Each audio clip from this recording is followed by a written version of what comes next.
शबाना जी के घर पे छाए गर्दिशों के बादल, क्योंकि आजकल उनके घर में इंसानों के साथ साथ नुकसान भी बहुत ज़्यादा हो रहे हैं।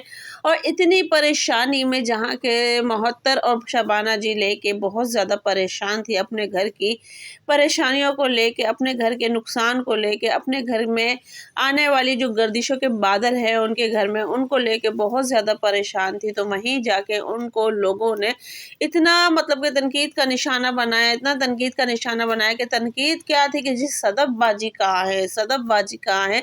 जैसे जी के शबाना जी ने अपनी साइड पॉकेट में उनको छुपा लिया है, या उनके अपने घर के किसी कोने में उनको छुपा लिया है, या फिर वो कहीं अगवा हो गई है, या फिर कोई उनको ले गया है, या फिर जो कि गर्दिश के बादल थे, या फिर दूसरी मखलूक थी जो कि वो उनको ले गई है। तो जी आजकल इनके व्यूवर्स जो है, इनके सब्सक्राइबर जो है वो बहुत ज़्यादा परेशान है। और अंबर ने बनाया अपनी भाभी के दुख का मजाक, और उसके मतलब दुख को दुख ना समझा, और वहीं बैठ के उसने ठेठे खे खे लगाने शुरू कर दिए। तो जी अस्सलाम वालेकुम my YouTube family, welcome back to my YouTube channel. तो जी उम्मीद करती हूँ आप सब लोग खैरियत से होंगे। तो जी अल्लाह के फजल करम से मैं भी खैरियत से हूँ। तो जी गाइस आज का व्लॉग स्टार्ट कर रही थी मैं अपनी कुकिंग से। तो जी कुकिंग में कर रही थी शाम के लिए, और क्योंकि हमारे यहाँ गैस की प्रॉब्लम बहुत ज़्यादा हो जाती है, तो इस वजह से फिर हमें गैस से पहले पहले करनी पड़ती है, और जाने से पहले और उससे पहले। वरना ये होता था कि रात को 9 साढ़े 9 बजे तक जाती थी, पर अब इसका कोई पता नहीं होता कि कब ये नई नवेली की दुल्हन की तरह चली जाए। तो इसलिए फिर मुझे टाइम से खड़ा होना पड़ा और टाइम से बनाना पड़ा। और फिर बाकी जो रेसिपी है वो मैं आज आप लोगों के साथ शेयर करती हूँ। तो आप लोग प्लीज़ रेसिपी को एंजॉय कीजिए और रेसिपी के साथ मज़ा कीजिए, और क्या बन रहा है वो भी देखिए। तो गाइज़ हम चलते हैं अपने वीडियो की तरफ, अपने थंबनेल की तरफ, जो कि आज हमारा थंबनेल है वो मैं आप लोगों के साथ शेयर कर रही हूँ, और वीडियो भी आप लोगों के साथ शेयर कर रही हूँ। बातें जो करनी है वो भी आप लोगों के साथ शेयर करूँगी। तो आप लोग रेसिपी एंजॉय करें और बातें भी सुने, गौर से सुने, और कमेंट्स में बताइएगा कि क्या कौन सी बात सही है, कौन सी बात गलत है, और क्या सही है, और किसी को इस तरह के कमेंट्स करने चाहिए थे या नहीं करने चाहिए थे, या उनकी परेशानी का मजाक बनाना चाहिए था या नहीं चाहिए था, वो सारी बातें आप बताइएगा। तो चलते हैं हम थंबनेल की तरफ, ठीक है। तो उससे पहले वीडियो को प्लीज़ लाइक करें, शेयर करें, और चैनल को सब्सक्राइब करें, बेल आइकन का बटन लाजमी दबाएं ताकि हर आने वाली नोटिफिकेशंस आप लोगों को मिलती रहे। और जी गाइज़ यहाँ मेरी एक प्याज जो है आधी अदद वो कटने से रह गई थी, तो फिर वो मैंने निकाल दी। चले ठीक है, अब बात करते हैं जी शबाना जी पे गर्दिशों के बादल क्यों छाए हुए हैं, और मोहत्तर के दुख को अंबर ने दुख ना समझा, और शबाना जी ने भी उसको हंस हंस के दिखाया कि यानी उसकी परेशानी में परेशान नहीं हुई, उसको मतलब एहसास नहीं किया या कुछ नहीं किया। और बेचारी मोहत्तर इस टाइम पे ऐसी हुई हुई थी कि उसकी समझ में नहीं आ रहा था रोऊं हंसूं क्या करूं, क्योंकि जब परेशानी एकदम सर पे आके पड़ती है ना, तो बहुत अजीब लगता है। चाहे इंसान कितना भी कमा रहा हो, पर उसको जब 10 रुपए का नुकसान होता है या कुछ होता है, तो उसको वाक़ई बुरा लगता है। और ये तो फिर समझो तकरीबन तकरीबन लाख तक की रकम, जो कि 90-80 हज़ार और 92-95 हज़ार रुपये उस पे पैनल पे लग रहे हैं। तो अच्छा भला इंसान भी यानी परेशान हो जाता है कि ये क्या करे, जबकि तहसीन बार बार यही कह रहा है कि इतने में तो जितने का हम पैनल लगवाएंगे हम अच्छे से अच्छा मोबाइल परचेज़ कर सकते हैं। पर बात वही आती है कि उसके अंदर मोहत्तर के लिए मेरा सारा डेटा है, और जो कि मुझे वीडियो बनाने, क्योंकि आजकल लोग कमेंट्स में यही कर रहे थे कि मोहत्तर का वीडियो क्यों नहीं आ रही, क्यों नहीं आ रही। तो अभी मोहत्तर ने बताया कि मेरा फ़ोन टूट गया है, इसलिए मैं ब्लॉग नहीं बना पा रही हूँ, और जो है वो इसी के अंदर सेफ है। तो बाकी और फिर दूसरे लोगों ने ये भी मतलब कि बातें करी कि तहसीन ही क्यों मोहत्तर का फ़ोन सही करवा रहा है, मोहत्तर का हस्बैंड कहाँ है, किधर है, कहाँ गुम है, क्यों वो अपनी बीवी का काम नहीं करता है, क्यों अपनी बीवी से बच बच के चलता है। तो बात यह है कि देखें, अगर एक घर के अंदर किसी को नॉलेज ज़्यादा होती है तो वो काम हम कहेंगे इसी से करवाएं, और ये हमें अच्छे से अच्छा काम करके देगा। तो जैसे आप जानते हैं यूट्यूब का, मोबाइलों का, हर काम में इन चीज़ों की मतलब के चीज़ों में तहसीन ही होता है। तो ज़ाहिर बात है मोहत्तर भी तहसीन से ही कहेगी कि आपको ज़्यादा नॉलेज है और आप जाके कर सकते हैं। अगर यही चीज़ उसके हस्बैंड में होती तो वो ज़ाहिर बात अपने हस्बैंड से कहती। पर वही बात है, घर में जिस शख्स को जिस चीज़ की नॉलेज ज़्यादा होती है तो वही उसी से काम करवाओ तो दिल मुतमईन होता है। पर वही बात है ना कि लोगों के अपने नज़रिए हैं, वो किस तरीके से देखें। और बहुत से लोगों ने तो उसको मोहत्तर को इतना भी मजाक बनाया जो कि नहीं करना चाहिए चाहिए था मेरी निस्बत।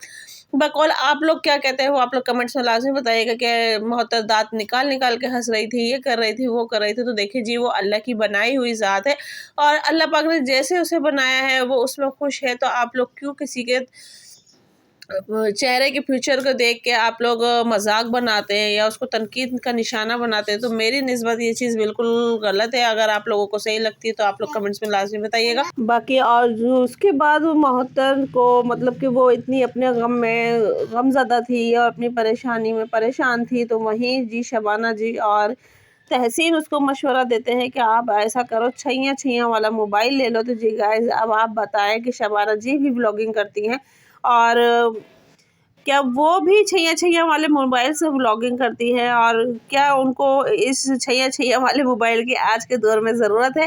तो आप कमेंट्स में लाज़मी बताइएगा। तो उसमें और इतने महंगे मोबाइल नहीं लेने चाहिए, ये नहीं करने चाहिए। तो जी शबाना जी भी मोबाइल से व्लॉगिंग करती है, तो क्या उन्होंने सस्ता सा मोबाइल लिया हुआ है? क्योंकि व्लॉगिंग वाले के लिए कैमरा सबसे ज़्यादा बेस्ट है और कैमरे के लिए ही उनको फिर एक कैमरा और एक मेमोरी, ठीक है जी। तो उसके लिए उनको अच्छे से अच्छे मोबाइल की ज़रूरत पड़ती है, ताकि जितना रिज़ल्ट अच्छा होगा उतनी ही उनके चैनल की रीच बढ़ेगी, उनको चैनल पे अच्छा प्रॉफिट होगा, ठीक है। पर शबाना जी ने दिया मोहतर को ये अजीब सा मशवरा और उसके दुख का बनाया मजाक, और वहीं जी अंबर इतने खेखे लगा रही है पीछे से, आप लोग देख सकते हैं कि जबकि मोहतर के रोती भी और नज़र आ रही है अब सीधा, क्योंकि इतना ज़ाहिर बात है उसने ये बात भी कही कि चलो नुकसान हुआ हुआ पर मेरे बच्चे की जो चोट लगी वो इससे ज़्यादा बढ़कर है, और वाकई जान से बढ़कर तो कोई चीज़ नहीं है। पर यह है कि जब नुकसान होता है तो बहुत दुख होता है, क्योंकि बहुत मुश्किल से, चाहे जितने भी वो अगर ब्लॉगिंग से भी कमा रही है या कुछ भी है, तो समझे देखें एक वो भी मेहनत है, वो भी एक काम कर रही है और काम करके ही वो मतलब कि इतने मतलब पैसे वैसे कमाती है, करती है। क्योंकि आप लोग जानते हैं कि हम ब्लॉगिंग करते हैं, तो ब्लॉगिंग के अंदर हम सारा दिन तो हमें करना पड़ता है कि हमें कौन सी चीज़ शूट करनी चाहिए, कौन सी नहीं करनी चाहिए। और जब हम मेन घर का काम कर रहे होते हैं तो हम कहते हैं कि जल्दी जल्दी हम काम करके फारिग हो जाए, पर हमें वहीं अपनी चीज़ें भी शूट करनी होती हैं, और उसके साथ साथ जो काम हमारा 5 मिनट का होता है वो काम हमारा 10 मिनट का हो जाता है। बाज़ दफ़ा कैमरा सेट करना पड़ता है, बाज़ दफ़ा रिंग लाइट सेट करनी पड़ती है, तो यानी इनमें भी हमारा आधा टाइम लग जाता है। उसके बाद जब सारे कामों से फारिग होकर बैठो, फिर हमें एडिटिंग करने में टाइम लगती है, फिर हमें अपलोड करने में टाइम लगती है। तो देखिए ये भी एक मेहनत है, ठीक है, और आप लोग भी करते हैं तो आप लोग को इस बात का एहसास होगा कि वाकई कितनी मेहनत है, ठीक है। और जो रिएक्शन वाले हैं, मैं कहती हूँ उनकी मेहनत इससे भी ज़्यादा है। वो मेहनत उनकी क्यों ज़्यादा है? क्योंकि देखिए हम जब ब्लॉगिंग करते हैं और हम अपनी ब्लॉगिंग के बारे में अपनी बातें बताते रहते हैं, तो वो हमारे लिए हमारे माइंड के हिसाब से चलती रहती है। हाँ जी, ये सही है, ये सही है, ये सही है, ऐसी बात करनी, वैसी का बात करनी। पर हम जब रिएक्शन देते हैं तो हमें पहले सबकी जाके वीडियो देखनी पड़ती है, उनके कमेंट्स देखने पड़ते हैं, उसके बाद अच्छी बात क्या है, गलत बात क्या है, किस बात पर रिएक्शन देना चाहिए, किस बात पर नहीं देना चाहिए। तो पहले तो हमें 1 से 2 घंटे, 2 से 3 घंटे हमें उनकी वीडियो देखने में लगाने पड़ती है सबके, कि कौन सा रिएक्शन क्या कह रहा है, कौन सा रिएक्शन क्या नहीं कह रहा, कौन सा रिएक्शन किस बारे में बात कर रहा है और किसके ऊपर रिएक्शन बन रहा है। तो पहले हमें उसमें टाइम देना पड़ता है, फिर जाके उसके ऊपर हमें वीडियो वॉइस ओवर करनी पड़ती है या कुछ भी करनी पड़ती है। तो अच्छा खासा टाइम लग जाता है, बस समझने वाला समझे। पर अंबर से भी ये उम्मीद नहीं थी कि वो उसके दुख में शामिल नहीं हुई और उसके दुख का मजाक बनाया। वहीं घर में पीछे साउंड चल रहे हैं, गाने चल रहे हैं, तो ऐसा लग रहा है कि घर वालों को शायद खुशी भी हुई है मोहत्तर के फ़ोन टूटने की, पर जिसकी चीज़ होती है उसको ज़्यादा एहसास होता है। और वहीं गुड़िया का एक कमेंट्स आया गुड़िया की वीडियो पे, क्योंकि गुड़िया की वीडियो में आज कोई ऐसा ख़ास कमेंट्स था नहीं, बाकी जो उसने झींगे पकाए हैं उसके ऊपर कमेंट्स है कि हराम है, हलाल है, खाने चाहिए, नहीं खाने चाहिए। पर वहीं गुड़िया के मुँह से एक अल्फाज निकला कि मैं ठंडे खौलते हुए पानी से जो कि मैं झींगे धो रही हूँ, तो अब उसका वो जो वर्ड था वो पकड़ा गया, ठंडा पानी था या खौलता हुआ पानी था। तो आप बताएं। तो आज ये यानी कि गुड़िया की बनी है मीम, जिसे कहते हैं, आज आप लोगों को पता होगा जो जो ये करते हैं, तो आप लोगों को पता होगा। तो ये गुड़िया की आज बनी मीम, और ठंडा खोलते हुए पानी से कि वो आज झींगे धो रही थी और उसने मतलब पकाए अच्छे, उसके हस्बैंड को अच्छे लगे। तो ये सारी बातें थी जो कि, और सबसे बड़ी बात कि जहाँ ये पूरी फैमिली परेशान है, मोहत्तर परेशान है अपने मोबाइल को लेके, तो वहीं इनके पूरे सब्सक्राइबर जो भी है व्यूअर्स वो सदफबाजी के पीछे पड़ गए हैं कि भाई सदफबाजी कहाँ है, सदफबाजी कहाँ है, सदफबाजी कहाँ है। तो भाई सदफबाजी वाकई एक बात नोट करने वाली है। सदफबाजी इनके छोटी से छोटी तकरीब होती है उसमें भी आती है, पर अब यहाँ माशाल्लाह अंबर के बेटा आया है और उसको भी इतना टाइम हो गया है, समझो पूरा छिला ही उसका हो गया है। तो अभी तक सदफबाजी का या उनकी बेटी का अभी तक नामो निशान नहीं है। तो आखिर ऐसी वजह क्या है? तो अब इनकी हर वीडियो पे कमेंट्स होता है कि सदफबाजी कहाँ है, सदफबाजी कहाँ है। तो जी गाइज़ ये थी मेरी आज की वीडियो, और आप लोगों को मेरी वीडियो कैसी लगी तो प्लीज़ कमेंट्स बॉक्स में लाजमी बताइएगा, और वीडियो को लाइक करें, शेयर करें, चैनल को सब्सक्राइब करें, बेल आइकन का बटन लाजमी दबाया करें ताकि हर आने वाली नोटिफिकेशन जो है वो आप लोगों को मिलती रहे। और वीडियो कैसी लगी है तो वो भी कमेंट्स में लाजमी बताइएगा, क्योंकि आपके कमेंट्स का बहुत इंतज़ार होता है, बहुत दिल से इंतज़ार होता है। तो प्लीज़ कमेंट्स में लाजमी बताया करें। मिलते हैं नेक्स्ट वीडियो में। अल्लाह हाफिज़।